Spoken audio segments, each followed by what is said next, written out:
wedding, the cameraman comes over with this massive light, and then you change the way that you eat and the way you do things, right?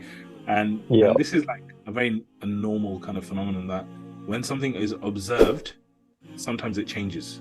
It changes its behavior because it's being observed, right? So the real tough thing is being on a camera or being in front of people and still maintaining who you authentically are. Now, of course, as we're with different people in different situations, we're going to be different. The way I chill with my boys is very different than the way I speak to my dad, for example, right? I'm not talking about that. But being yourself authentically, what will happen is when you pull a camera out or when you put a group of people in front of you, it's very difficult. Like naturally, your urge is to not be authentic. The way you get over it is by just basically doing it over and over again. That's the bottom line, to the point where you don't even feel like there's a camera there. So I'm looking directly at DSLR, but I don't really feel like there's a camera there like I used to. So that will come by Mhm. you doing more. And this is why when you go and go to any YouTuber, see video 1, see video 100, see video 200, and you'll just see the natural progression of their authenticity of coming out of there. By doing more and more, that's the way. There's no way to just get really authentic and do first one. Even someone like Mr. Who's the Boss, who's very, very professional, right? Like I saw one of his kids were watching one of his videos and it was like 3 years old.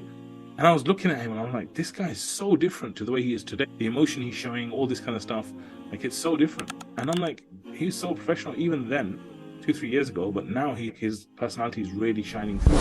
So I think that's one thing. Second Mm. thing I would say is that I'll be careful of what limits I'm putting or what I think the limits should be.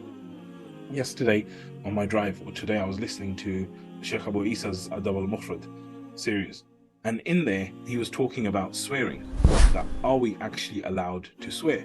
Okay. And I've got to say, I was quite surprised by the discussion. I'd be careful about the barriers that you're putting on yourself. Okay, I'm not allowed to discuss this, or I'm allowed to discuss this, or this and that. So I would say be careful that you don't censor something that doesn't need censoring, especially the kind of world that we live in and what people are actually experiencing. Now, I'm not telling you to go out and be vulgar, but I'm saying that maybe there isn't that level of censorship required, considering you're going directly to your audience, right? So if I was sitting in front of my mum, maybe I wouldn't talk about things that you would need to talk about. But if I'm sitting in front of a group of guys, maybe I would go even more deeper so that they understand that, look, this guy understands the situation and everything. So I would say be authentic, but at the same time, don't put so many limits and constraints around yourself in terms of, oh, Islamically, you have to have taqwa, be careful and everything, but don't feel like you need to like change who you are for it.